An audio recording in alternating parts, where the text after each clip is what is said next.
Time to travel. We are on our Unit 11. It's our travel unit, and we're going to talk about Singapore, a city-state of diverse delights. I'm Leah. I'm Mike. And here we go. We're going to take a look at it.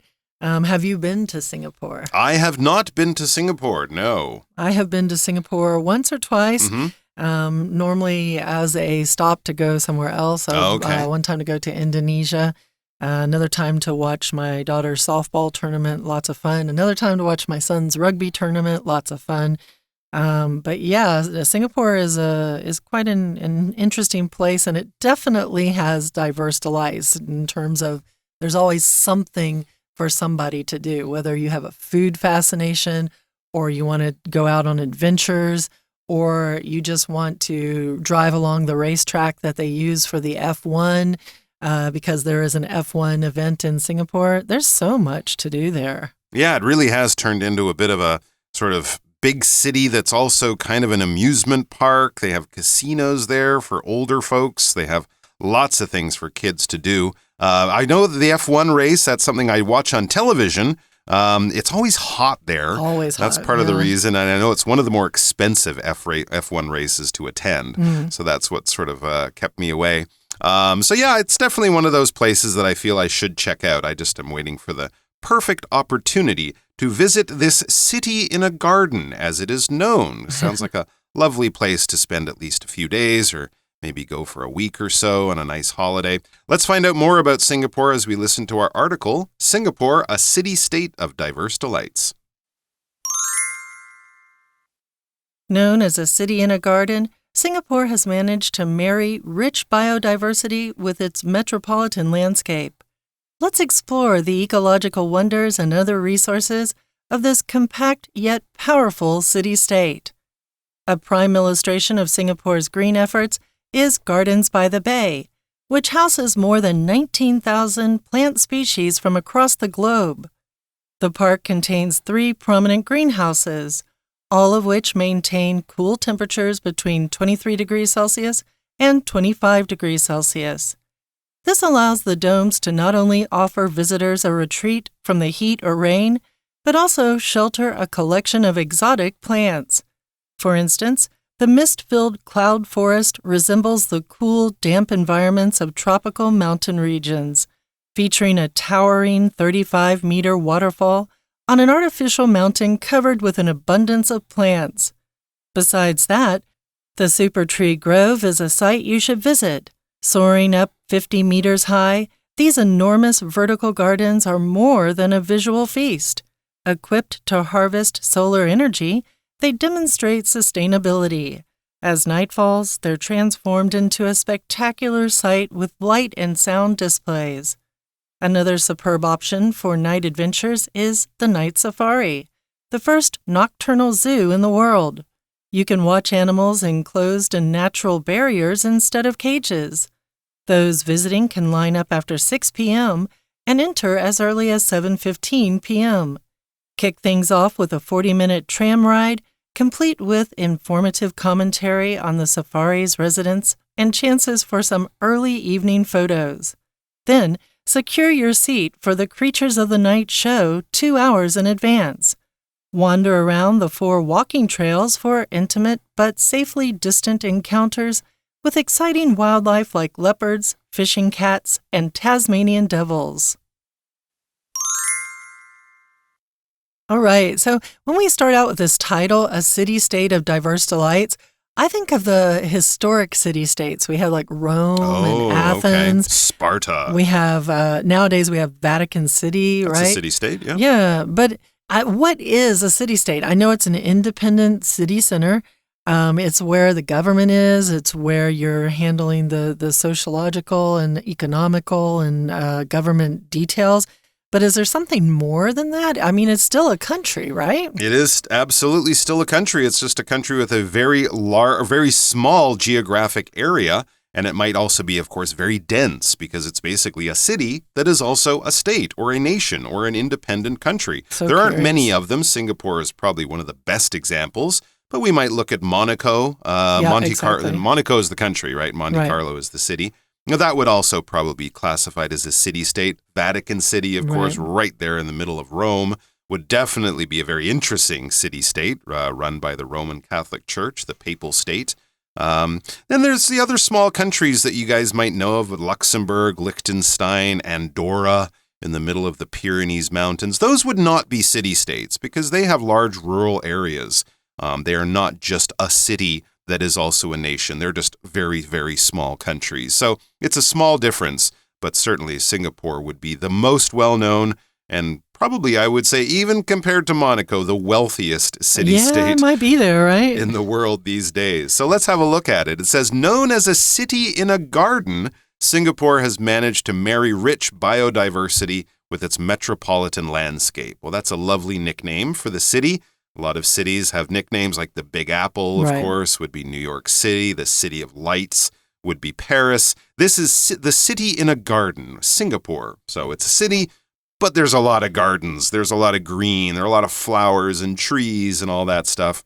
They do really tend to make it look beautiful on the roadsides, Absolutely. Right? And build up all the garden locations as well. And that's a very big challenge in a place as densely populated with as many people crammed into a fairly small area like Singapore. But they've managed or been able to marry, that's to sort of bring together rich biodiversity, so a lot of different ecological interesting things going on there, a lot of different animals and plants and insects that live in that area, but also a metropolitan landscape, a big city landscape, tall, glass, shiny buildings, big hotels, all that kind of stuff. Hotels, fancy hotels. Yeah, too. So it's a very kind of nice place to go. You don't have that urban concrete jungle feeling that you might have in London or Tokyo or New York. It feels like a city. It has all the conveniences and attractions of a city, but also it's very beautiful and very clean and natural. Yeah, there's a lot of places around the city that make this way because if you're just looking out of your hotel room window,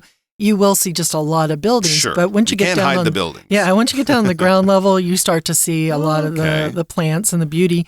And really there's things, as we'll see in the article, that make it even more appreciated in terms of you can see that the environment is appreciated. Let's explore the ecological wonders and other resources of this compact yet powerful city-state. So ecological here is talking about the environment of living things or the relationship of living things to their environment. So the ecological wonders would be, the places where plant life and animal life are allowed to thrive and flourish. And other resources, we're just going to look at other things besides just the garden aspect of it. We're going to look at Sentosa Island. That's going to come tomorrow. And of this compact means small. You think of a compact car. It's the smallest one normally that you can rent if you're going out and getting a car. It's even smaller than maybe the small size. You can fit 2 people, maybe 2 bags. And that does fit Singapore very well because it's like the 20th smallest country with a population of 4.5 million. So it's pretty small and it's powerful. A prime illustration of Singapore's green efforts is Gardens by the Bay, which houses more than 19,000 plant species from across the globe. Wow. Okay, so now we're going to look at the ecological wonders, right? Prime illustration here just means example, one way. Instead of it being like something that is a picture, it's actually probably just an example when it's being used in the sentence this way. Is Singapore's green efforts. So it as a country has decided it's going to make an effort to be green, to focus on developing the plants and wildlife in the area to keep the city looking pretty, looking green, as opposed to it just being, like you said earlier, concrete jungle. And one of it is by this Gardens by the Bay. And all these plant species, 19,000 plant species being unique versions of something, a unique plant. When we're talking about animals, it's one of the classes, one of the taxonomy levels for animals. But for plants, I don't know if it's quite as specific. Like with animals, you get like domain and group and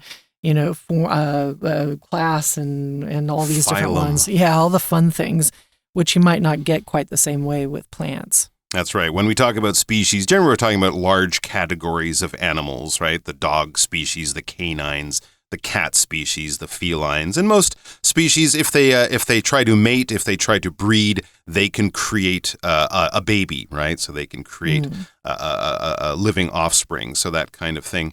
So a lot of different types of plants. We can just kind of read that way. 19,000 different types of plants from across the globe. So not just ones that you would naturally find in Southeast Asia, like palm trees or whatever.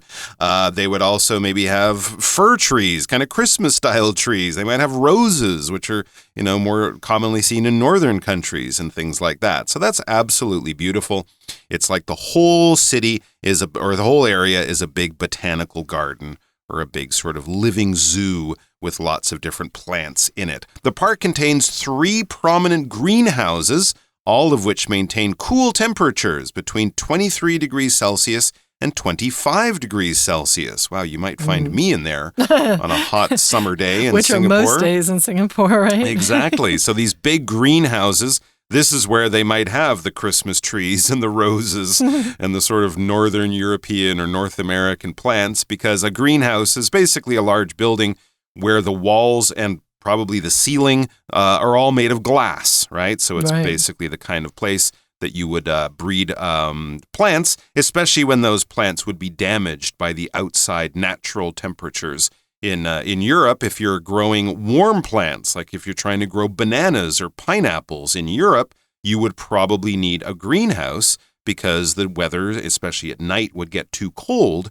But in this country, in Singapore, which is naturally hot, if you want to grow plants that prefer a cooler climate, then you need probably a kind of air-conditioned greenhouse. And that seems to be what they're doing there. This allows the domes, that's the ceilings or the roof of the greenhouse, which, as I said, are probably made of glass. This allows the domes to not only offer visitors a retreat from the heat or rain, but also shelter a collection of exotic plants. So they're nice places to cool off or stay dry, because Singapore is notoriously rainy and wet. But also it's a place to shelter. It's a shelter or a protected location, a place where bad environmental things like heat or wind or snow or ice or things like that. This shelter you could use it both as a verb and a noun, a shelter, or to shelter a collection of exotic plants. And when we use exotic when talking about plants or animals or pets, maybe even, these are not kind of normal or common. They're quite unusual. They might be sort of from that part of the world, possibly, but they're just not the types of things you typically see in a garden, in someone's home as a plant, or living in their home as a pet. If you're talking about exotic pets, dogs and cats, not exotic. But if we're talking about parrots or snakes or lizards or weird, unusual things like that, even if they are from your country, right? If you have a friend who has Taiwanese snakes at home as pets, they're still exotic pets, even if they come from the mountain just behind their house. They're still unusual or exotic, and that's the kind of thing we mean here. Plants that aren't naturally seen or found around Singapore or that part of the world. Continuing on with us, it says, for instance, so for example, the mist-filled cloud forest resembles the cool, damp environments of tropical mountain regions, featuring a towering 35-meter waterfall on an artificial mountain covered with an abundance of plants. Gosh. So this is one of the areas, I guess, inside the Gardens of the Bay, and it has the cool, damp environments. Damp here meaning kind of wet, kind of moist, which would be the perfect environment to make it mist-filled. You have that kind of wetness in the air that's almost like it's turning to rain but isn't quite. That's a lot of times what you feel with mist, and it's damp, so it's wet. A lot of times when things are very rainy and wet around, things get damp and they don't dry up very quickly unless the sun comes out. They stay wet and moist. And it also has this towering, so it stands out compared to everything around it. It stands up vertically high compared to everything around it, and it towers over things. And this towering thing is a big waterfall on an artificial or fake mountain. So fake mountain, really cool waterfall. And it has an abundance, a lot of plants. Let's take a moment now and listen to our Chinese teacher. 听众朋友大家好，我是 Anna。我们今明2天要带大家去新加坡，好好玩哦。新加坡真的是太厉害了，虽然很小，但是很漂亮也很好玩。重点是他们的这个环境啊，真的很干净，而且没有蚊子，不会被蚊子叮。好，我们来看一下新加坡哦。这2天啊，大概要介绍一下新加坡的这个花园中的城市，它的植物跟它的动物园，还有到底如果你真的去新加坡可以玩什么东西。所以我们今天的第一天呢的第一段就是介绍新加坡通常被大家称为 City in a Garden， 它是一个花园当中的城市，也就是说呢，它的环境当中一定花花草草很多，没有错。我们在第一段啊，特别注意一下第一句这个地方，第一句这边的 known as， 它是一个分词构句哦，被大家熟知是一个什么身份？谁呀？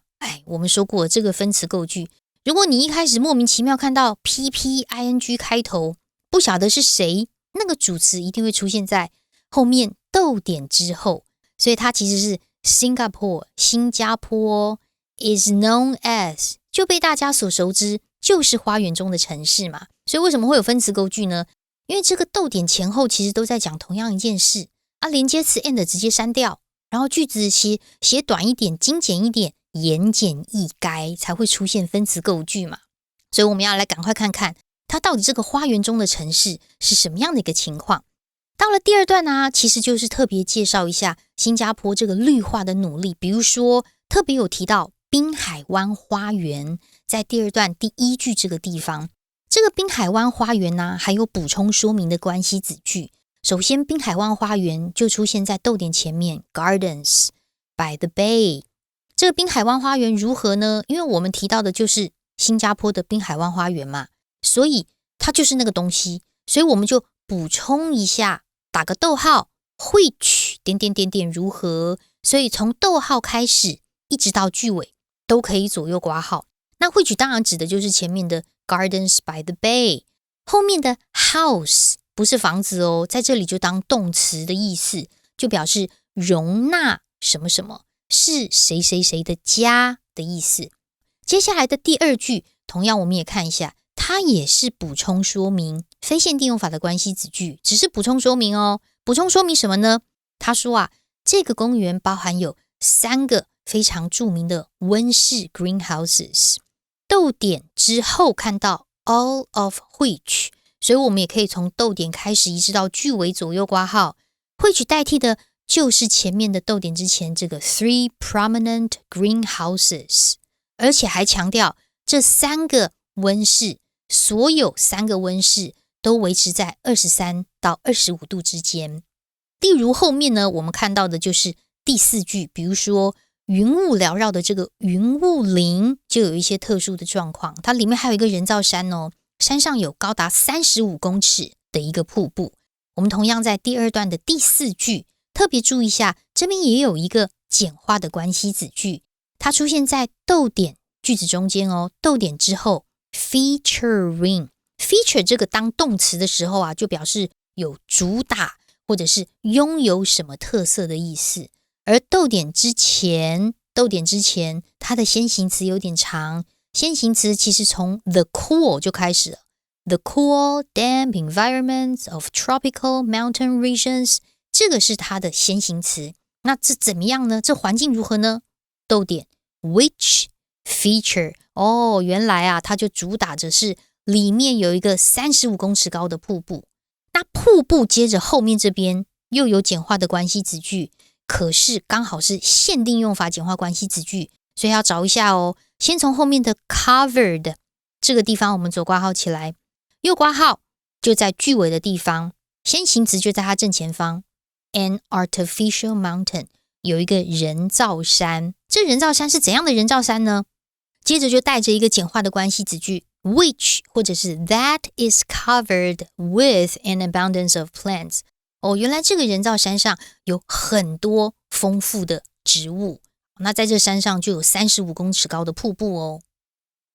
All right, we're going to take a quick break and then we'll be right back.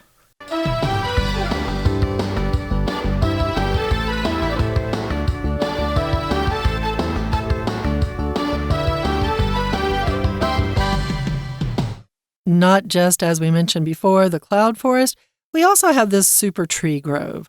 So besides the cloud forest that we mentioned just earlier, or in addition to that, we have the Super Tree Grove, and that is a site you should visit. You should definitely go and check it out. What would we find there? It says soaring up to 50 meters high, these enormous vertical gardens are more than a visual feast. All right, well, that's already interesting because it seems the Super Tree Grove doesn't actually have trees in it. It's got these sort of structures. They're kind of like really large sculptures that are 50 meters high. And they're actually enormous vertical gardens. So there are plants up there, but not necessarily trees. The trees are the garden, and then the plants are there at the top. And this is more than a visual feast. So, of course, these are very attractive, and you would want to take pictures of them, but there's more to it than that. But they are very big. They're 50 meters high, and that obviously explains why they're being described as enormous and vertical.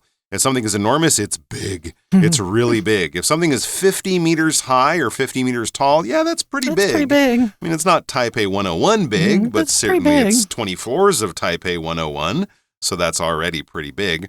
And if something is vertical, it goes up and down, all right? So Taipei 101 is a very vertical building. Right. It goes up and down more than it goes side to side. But if you went to a hospital or a shopping mall, that might be a little bit more side to side or horizontal.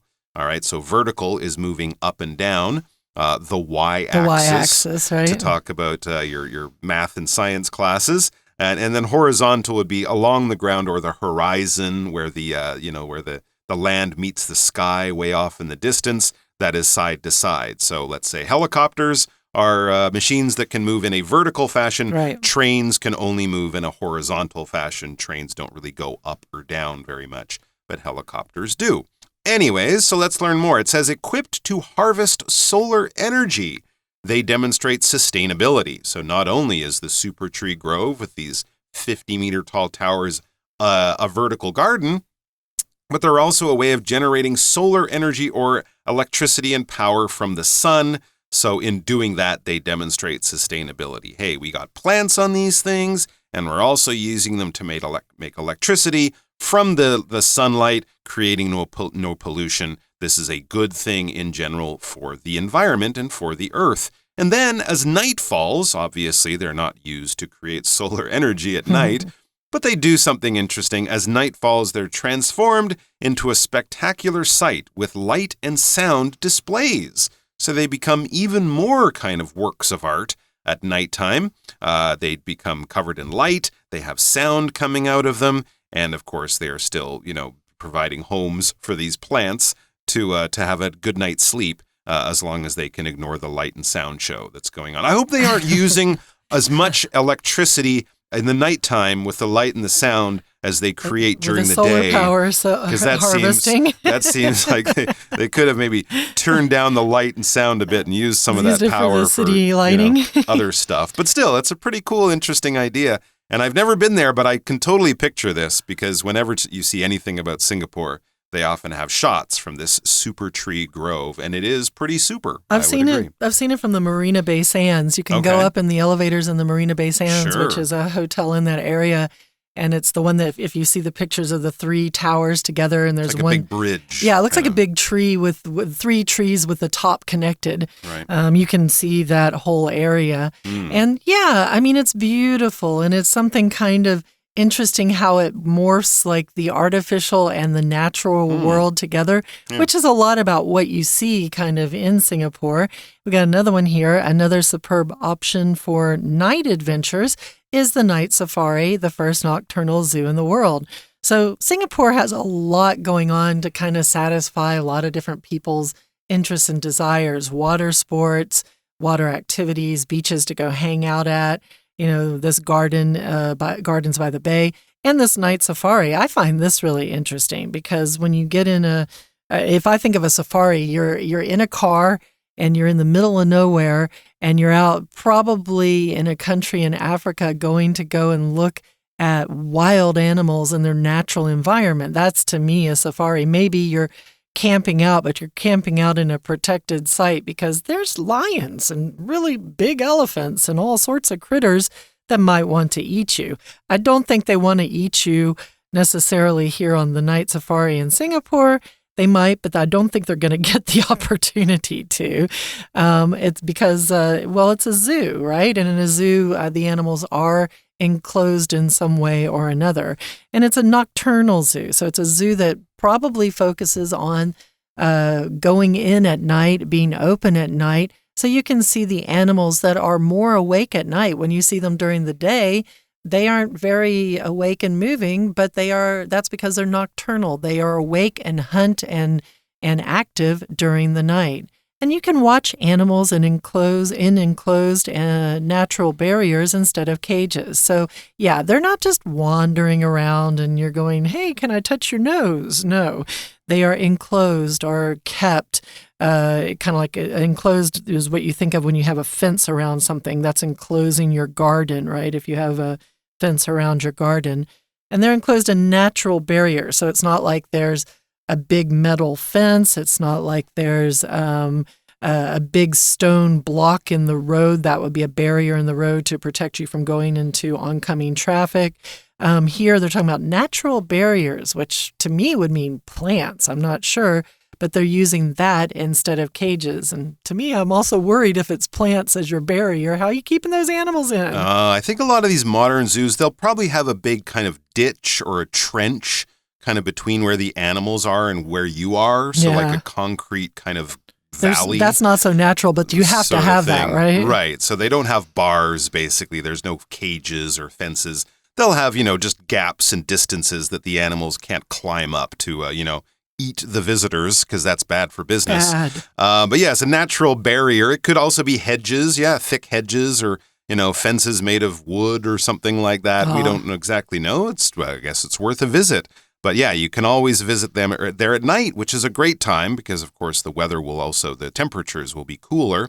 But it doesn't start off too late. It says those visiting can line up after 6 p.m., so just around dinner time, and enter as early as 7:15 p.m. So even if you have young kids who might get cranky at 10 or 11 p.m. when you're like, let's go see the bats, it's midnight, and your kids are, crying and sleeping, this is okay for them because it's not too late. Then you kick things off, or you begin your visit to this night safari. Start things with a 40-minute tram ride, complete with informative commentary on the safari's residents and chances for some early evening photos. So that sounds like a good way to begin or kick things off. You get a 40-minute tram ride.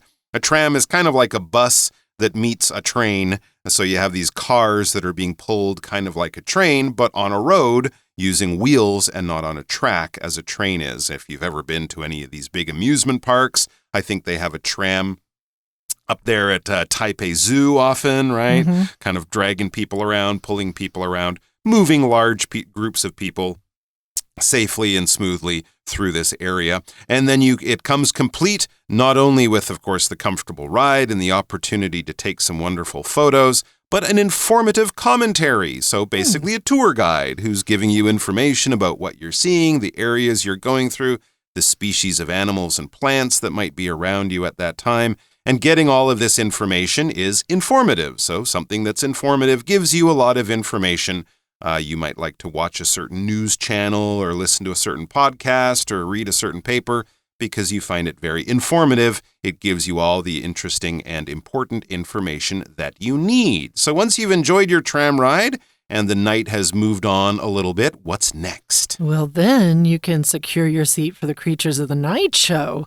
And you want to do that 2 hours in advance. Don't know exactly what the Creatures of the Night show is, but darn, that sounds like fun. Isn't that like Dracula and witches and vampires, the swamp werewolves? Thing coming to get you? No, you're wandering around the 4 walking trails. I guess that's the Creatures of the Night show. You walk around, right, on the walking trails for intimate but safely distant encounters with exciting wildlife like leopards, fishing cats, and Tasmanian devils. Cool. Yeah, so you're walking around, and like I said, you're not going to get close enough where you can go and press the animal on the nose. You don't want to press a Tasmanian devil on the nose. No, it's very intimate, which means it's a close environment here. Like if you have an intimate party, it might mean you have a party with just some, close friends, and you're hanging out and having a good time, as opposed to inviting all the public to your house. That wouldn't be very intimate. A big 500-person bash. Big party. No, that's not very intimate. But yet it's safe. So you have these encounters, meetings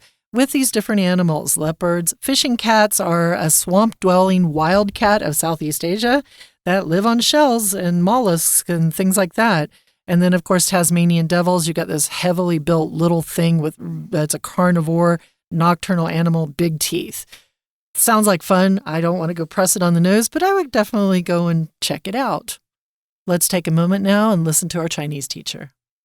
好，那接着呢，还有什么样的东西可以看啊？在第二段内容真是丰富。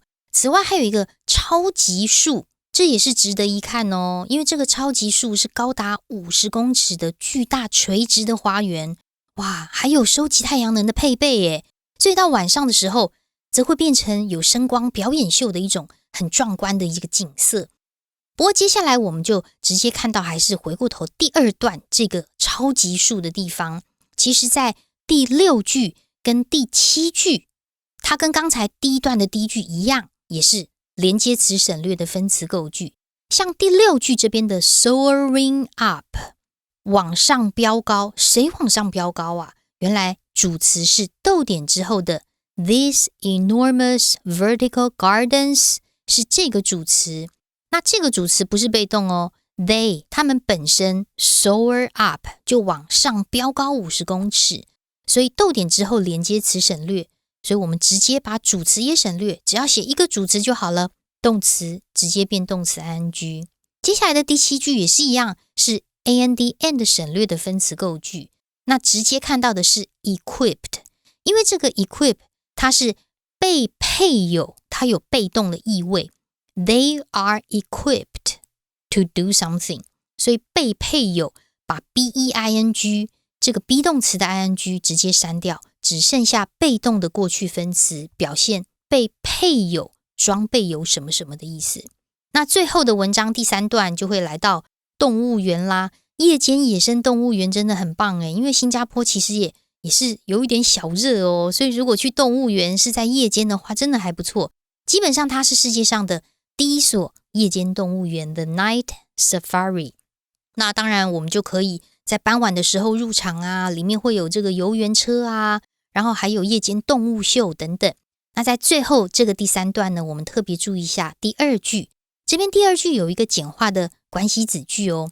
先行词是句子前面一点 animals， you can watch animals， 什么样的 animals？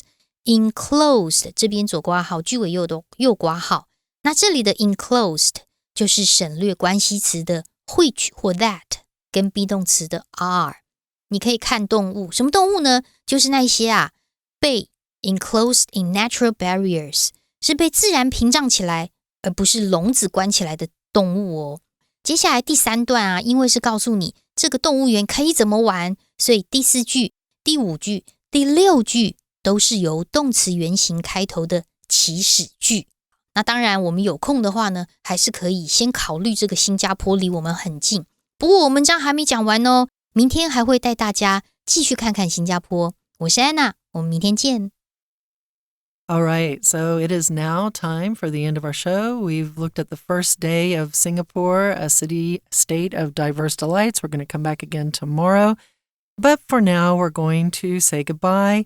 And as we do that, we might mention that you should try to subscribe to our YouTube channel for more content, because there's a lot out there for you to listen to if you're interested in getting even more AMC information. For English Digest, I'm Leah. I'm Mike. See you later. Bye-bye.